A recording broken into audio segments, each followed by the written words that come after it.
everybody, it's Aurora from SolSisterStitches. I wanted to come on here today and make a tutorial that was originally meant for a pattern that I made, but it could also be applied to anybody who wants to make an adjustable crochet strap. So I'm going to go ahead and leave this here on YouTube for everybody to access, as well as link it to my pattern. Alrighty, let's jump right in. So first, let's go ahead and just talk about the materials we're going to need. For my pattern specifically, it's meant to be 2 inches wide. So most of the materials I say are going to be either 2 inches or 1 inch.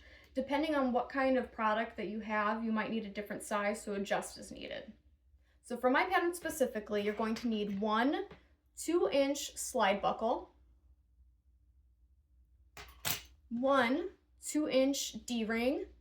Now, you can use a rectangular one if you want, but the most important part is that it has this little break in the middle up here, because at the end, we're going to be pulling this apart. So the ones I found at Joann's and on Amazon, either they don't have the break or it's so thick that you can't pull it. So that's why I chose these ones specifically. And then we're going to have our suspender clips. I personally have 1-inch ones, which we will talk about. You can use whatever size you want. And then, of course, we're going to need something to sew with. So I have one of these plastic yarn needles. Now, for my pattern specifically, let's go over the 2 ends that we have. So the row that you finished on, if you're using 1-inch suspender clips, like these, they do make 2-inch ones, and you can bypass this step, but for mine specifically, I use 1 inch. We need to shorten this end, otherwise it's going to be 2 inches. So this is the end that I ended with, and you can see it's a little bit shorter. That's where we'll be sewing this piece on. And then we have this end where you technically started at, and this one's just the wide end, 2 inches across, and that's where we're going to be sewing the slide buckle on. So I'll go ahead and just start with the slide buckle side. I already have my yarn tied on. So what I like to do specifically, I like to start, I go up and under the strap with my yarn, and then pull it out enough, and then you'll go over just this little middle piece on the buckle. You're not going to go over the top piece, just the little middle. So you're going to go over with your yarn like that, and then you're going to go just down and back under your strap. Pull, and then, so you'll see it's looped onto there. And then you're just going to keep doing that. I haven't tried one with the middles that don't move. It might be easier for sewing purposes. So if you have one of these ones where the middle moves, just try to keep it steady. So it is going to take a minute. I will do this and I will come back and show you how it looks like at the end. I personally like to go down and over a couple of times just to make it really thick on there.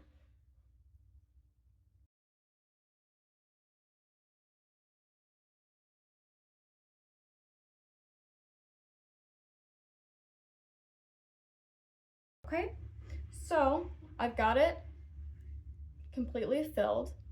You don't want to do it too thick because it'll give you issues when you loop the strap through the holes later. So I think I went down like twice. So you're gonna have this yarn on this side, this piece on this side. In theory, if it ends up like that, I'll just randomly stick the needle through like right here, just so they're both on the same side, and that'll make it easier to tie off right here.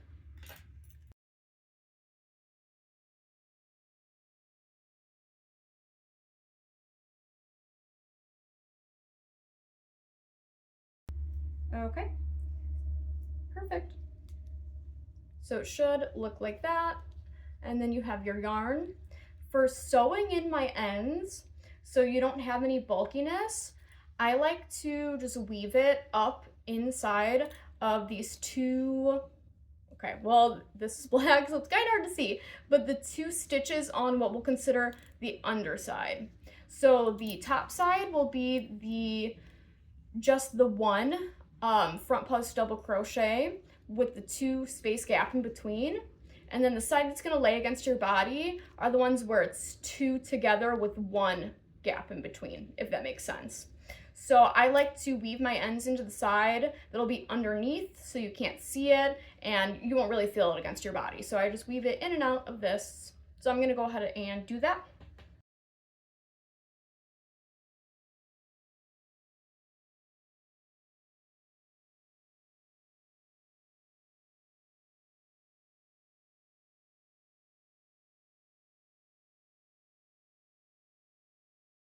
Perfect. So I'll call that good.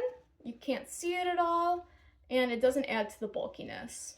So we have got that side completed. Okay, so now we're gonna go ahead and sew on one of these suspender clips. Again, off camera, I went ahead and attached the yarn to my little needle. So now we're gonna take the end that is, if you have a 1-inch suspender, is the shorter end. Otherwise, if you got a 2-inch, it doesn't matter what side you started on. So you're just gonna go ahead and do the other side. And then I do the same exact thing for this. So with the yarn, I just go up, under, over, like that. It's kind of hard to see. And then again with the yarn, now that it's through, you're just gonna go back under your strap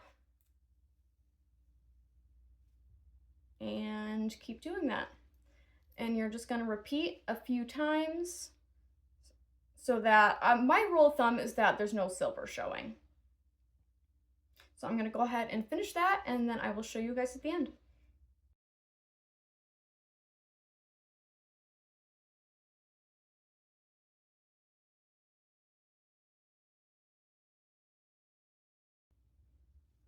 Okay, so I went ahead and finished. Same thing, one piece on this side, one piece on this side. I'll just pop this through right here. Not the same hole, obviously, otherwise your yarn's just gonna go, but like a hole right next to it. And then I'm gonna go ahead and cut this and tie it off.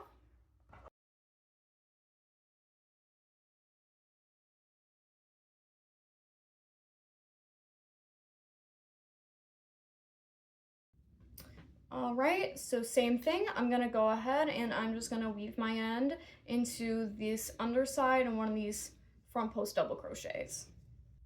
Okay, so I have that done, and then I just have these little ends on the back. I'm gonna go ahead and I'm gonna weave that into this underside.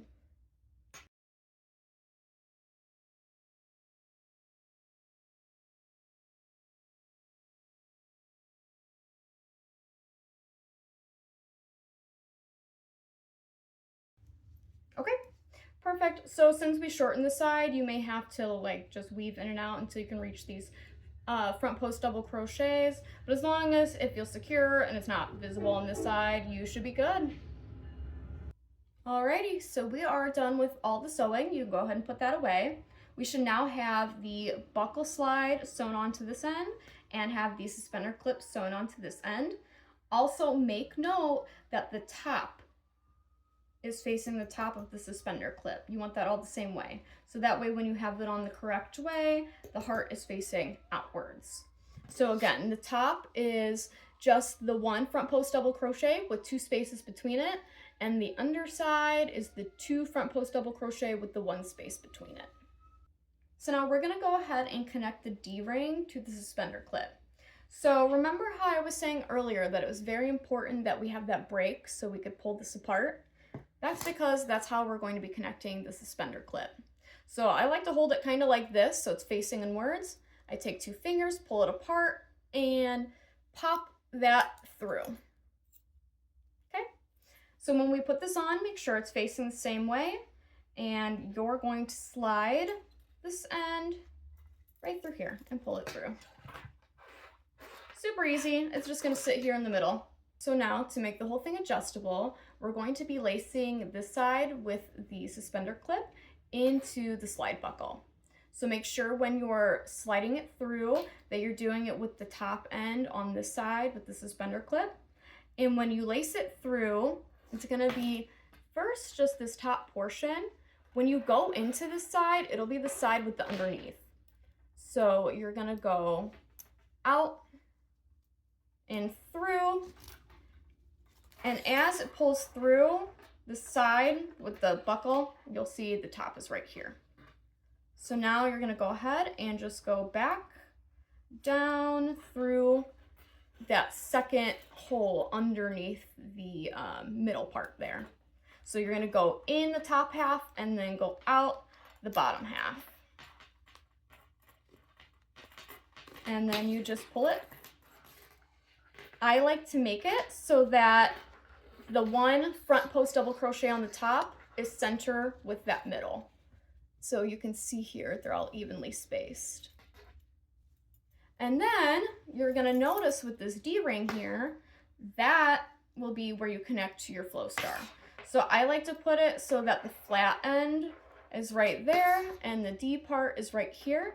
And then it's just gonna be like that. So now you have got your complete flowstar strap. It might look a little short right now, but the weight from your star pulling it down is going to stretch the yarn out. So if we look at it, we have the buckle slide up here in the middle. That D-ring is down here and will connect to one end of the flowstar, and then the other clip down here will connect to the other end. So I'm gonna go ahead and grab one of my flowstars and I will connect it to show you all. I already have my spin flowstar here, folded in half. I have found that different brands vary on thickness. Spin Flowstar and Mogi tend to be a little bit thicker, and then Trippy Squid tend to be a little bit thinner. So depending on how thick it is, you may have to pull the fabric a little bit more, but I'll show you how I do that. So I personally like to clip it with the side that's just the suspender clip sewn on my left, and the side with the D-ring on my right, but it really doesn't matter, it's just personal preference. So to go ahead and put it on, because it's a little bit thicker, I like to just stretch the fabric a little bit so it's a little bit thinner, and then you're just gonna slide it on. Don't put it up too up high so it can clip shut nice. So about that much. Okay, so I'm gonna go ahead and attach this other side now. So I'm gonna stretch the fabric and I'm just gonna slide that right on there and clip it closed. So now you have your adjustable flowstar strap. So I'm gonna go ahead and make this one a little bit smaller just to fit me specifically. So if you're going to be adjusting your strap, I always recommend doing it with your flowstar on a flat surface, just so there's no tension on your strap whatsoever. So if you want to make it longer, you're going to be pulling fabric from the side with the D-ring, and you'll be making the side longer that has the suspender clip sewn on. And then if you want to make it shorter, you're going to be pulling yarn from the side and making this end shorter and adding more to the big loop back here. So when you're doing this, depending on how thick your yarn is, it might give you a little bit of problems. So just try to finagle it loosely. So I like to push that through, right? And then we're just gonna make sure that these stitches underneath are going up and through. And then I like to get the next front post double crochet on top like that, so you can kind of see it right there. And then, let's see, I'm gonna do one more. So I'm gonna push that through, and then we're gonna make sure those stitches on the other side are just getting pushed up through there. Okay, and push that through, and then try to get that there. Perfect. So now the side's gonna be a little bit longer and the side's shorter. Now I've got it a little bit shorter. I'm gonna put that on, and this is what it looks like. So it is totally normal for this D-ring to kind of get wonky sometimes. I haven't found a good way to keep it in place without making it so it's not adjustable anymore. The rectangular ones like these, like I said, might work a little bit better. The only issue is that I couldn't find any that were thin enough that I could pull them apart, or they just didn't have the little break in the top so I could get this attached. So if you can find a way to make that work, more power to you. But I've been using these and they work, I mean, totally fine. And like I said, you don't have to use this for just my pattern. You can use it for any sort of strap that you're trying to make. If you don't need suspender clips, you could replace it with whatever you need to attach to your product. But that's how I do it. Thank you so much for watching. I hope that this was helpful for you, and happy flowing!